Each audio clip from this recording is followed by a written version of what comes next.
pessoal! Espero que todos vocês estejam bem e muito obrigada pela companhia aqui na nossa Casa na Arte. Hoje vamos conversar um pouquinho sobre o que é criptoarte, sobre o mercado dessa arte, da arte digital, que movimenta milhões de dólares no mundo todo, e eu vou explicar um pouquinho para vocês, caso vocês ainda não conheçam, sobre os NFTs. Espero que vocês gostem dessa conversa e que depois deste vídeo deixem o like e compartilhem com os amigos e familiares. Vamos começar essa conversa? Aliás, eu vou explicar um pouquinho como tudo isso funciona, mas é claro que eu trago 3 exemplos e fatos recentes que aconteceram que, de certa forma, chacoalharam um pouquinho o mundo da arte.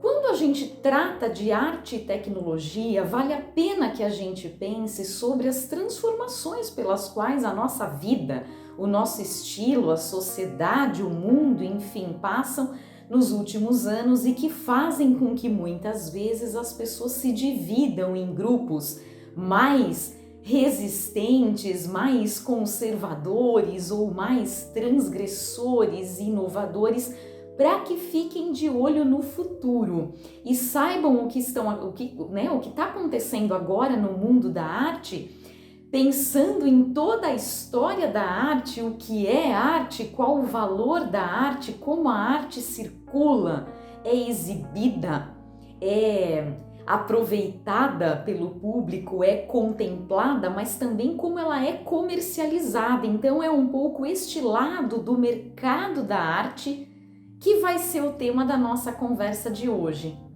Eu gostaria de começar falando sobre uma tecnologia recente, não exclusiva do mundo da arte, mas que tem tudo a ver com essa nossa conversa, que são os tais NFTs. É uma abreviação em língua inglesa que significa Non-Fungible Token, ou um token não fungível em língua portuguesa. Não fungível significa que ele não pode ser trocado, ele não pode ser substituído, ele não é intercambiável com nenhum outro item, daí a sua raridade, a sua exclusividade, porque ele é, na verdade, um ativo eletrônico, ou que se chama de criptoativo, ou um token, ou um item colecionável que garante, claro, em razão dessa legitimidade, dessa certificação que dão a esse item uma singularidade, né, uma natureza única, né, e exclusiva, garante no mercado das artes uma certificação. Então, se você adquire um NFT que certifica que aquela obra de arte digital, por exemplo, ela é legítima, ela é verdadeira, ela é a original e não uma simples cópia e não uma falsificação, você guarda essa numeração, né? Você guarda esse registro, porque ele vale muito e garante a autenticidade daquela obra. Os NFTs, eles não são usados só no mercado da arte, eles têm outras aplicações, eles têm por base, por estrutura, uma tecnologia chamada blockchain, que é uma tecnologia também usada em outras áreas, e que tem muito a ver com essa questão do exclusivismo e da garantia de uma autenticidade mesmo daquele item. Parece até algo na contracorrente do que a gente entende por cultura digital, porque a cultura digital é você soltar aqui em rede qualquer assunto, foto, obra, cópia, reprodução e as pessoas poderem ter acesso a ela em qualquer lugar do planeta sem a necessidade de uma compra, sem a necessidade muitas vezes de um pagamento. Então a gente sabe, é uma cultura muito mais aberta, muito mais vulnerável, com muito menos privacidade, com muito mais circulação, né, de conteúdos, de obras, de itens que são sim muito reprodutíveis, copiados em série, e que não tem esse caráter original que na história da arte sempre foi atribuído às grandes pinturas ou às grandes composições musicais, às obras de escultura ou até coreografias, enfim, que recebem uma assinatura e que respondem, digamos assim, a um processo criativo de um indivíduo ou mais indivíduos que, se reúnem e que participam da criação daquela obra de arte. No mundo digital, a gente sabe isso acontece de uma forma um pouco diferente, mas nestes últimos anos a gente tem acompanhado já a emergência desses tais NFTs, como eu expliquei, que são esses itens colecionáveis e aí, portanto, a sua aplicação num vasto campo na área das artes, porque há muitos colecionadores de arte, a gente sabe. As coleções de arte, os leilões que acontecem de obras de arte em muitos países já acontecem há muitas décadas, mas esse mercado dos leilões, do colecionismo, de obras de arte, ele tem mudado em razão agora de uma existência já mais consolidada da arte digital, de obras de arte que são criadas, pensadas e que circulam só neste ambiente aqui digital ou virtual e que agora também alteram aí e afetam o mercado. E para continuar essa conversa, eu falo de 3 fatos aqui que marcam um pouco essa história do que estamos chamando de criptoarte, ou arte digital comercializada digitalmente e que envolve também a questão das criptomoedas, porque estas obras elas podem ser adquiridas pelo uso de criptomoedas como o Bitcoin, que é uma das mais conhecidas. E agora a gente vai passar a entender um pouquinho melhor essa história com base em 3 exemplos que eu escolhi que são recentes e que têm tudo a ver. O primeiro deles simboliza muito a transformação pela qual o mercado da arte passa, porque recentemente foi realizado um leilão por uma sala de leilões muito conhecida, Christie's, e um NFT de uma obra intitulada Every Days, The First 5,000 Days, do artista e designer Beeple. É um nome que ele usa para assinar suas obras e trata-se, na verdade, do artista Mike Wilkeman. Ele conseguiu, foi uma obra sua em formato, digamos assim, NFT, que foi comercializada e é o NFT mais caro já comercializado em leilões nesse mundo das artes, pela bagatela de 69 milhões de dólares.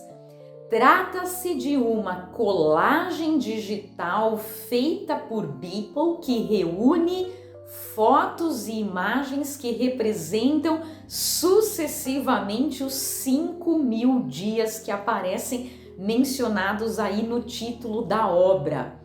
Isso faz com que a gente pense que esse mercado da criptoarte, ele faz com que novos criptomilionários surjam e que, de certa forma, sejam também concorrentes e grandes investidores dos colecionadores à moda antiga, que participam desses leilões e que adquirem obras de arte físicas, aquelas mais tradicionais. Um quadro, uma pintura, uma fotografia impressa, revelada em papel, ou algo assim. Então já é um fato aí que nos ajuda a entender como essas transformações têm acontecido. Já o segundo que eu gostaria de mencionar é uma polêmica também que aconteceu recentemente envolvendo a obra Morons White, de Banksy, que é um artista britânico.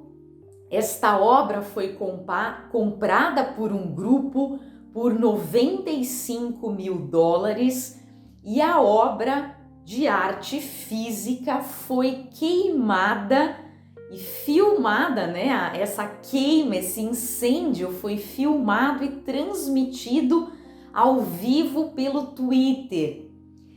E o grupo, na sequência, lançou a obra digital em formato NFT para ser vista por todos, reconhecida e também comercializada, muito provavelmente por um valor muito superior ao valor de aquisição da obra física.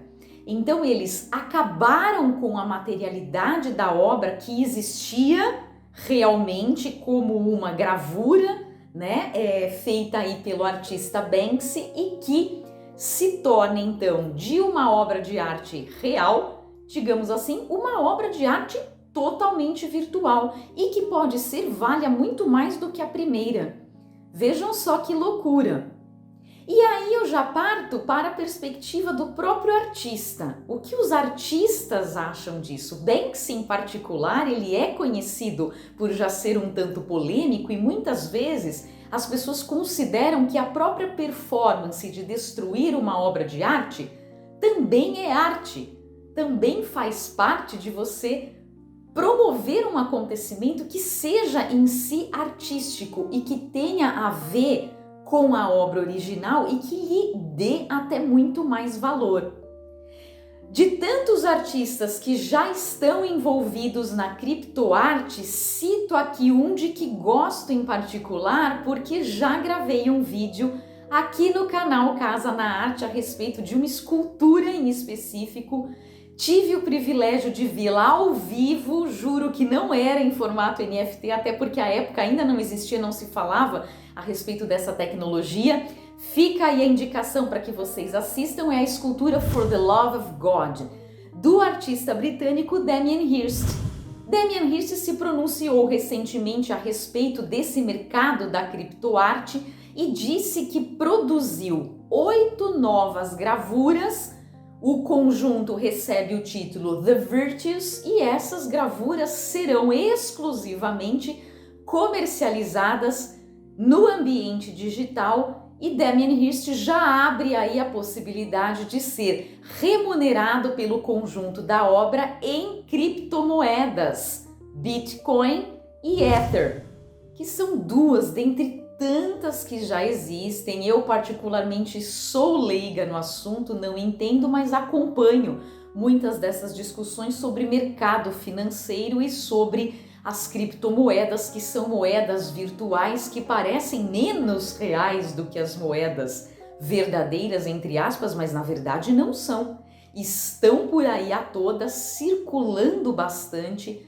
Salários são pagos com criptomoedas, ações em bolsas de valores são compradas com criptomoedas e sabemos também, vale lembrar aqui, como um último grande exemplo aqui bem simbólico e significativo dessa nossa discussão, que os jogos e o mundo do games, que é uma indústria que hoje alavanca e mobiliza muitos milhões de dólares a mais até do que a indústria do próprio cinema e a indústria fonográfica, os jogos também lidam, né, com as criptomoedas e com os NFTs, porque você pode durante um game conquistar certos territórios, conquistar cartas específicas de baralhos, enfim, que são originalíssimas, autênticas, que não podem ser reproduzidas e copiadas e falsificadas, que se caracterizam por uma criptoarte também e que, se vendidas e comercializadas, só podem sê-lo através das criptomoedas.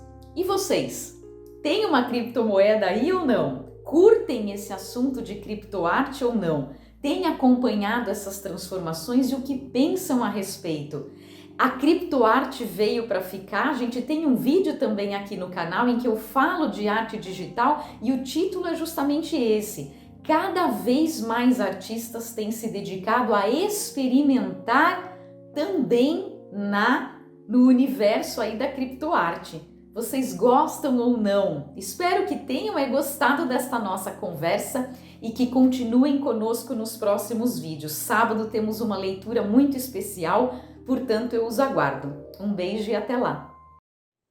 Se você gostou deste vídeo, se inscreva aqui no canal, compartilhe e nos acompanhe nas redes sociais.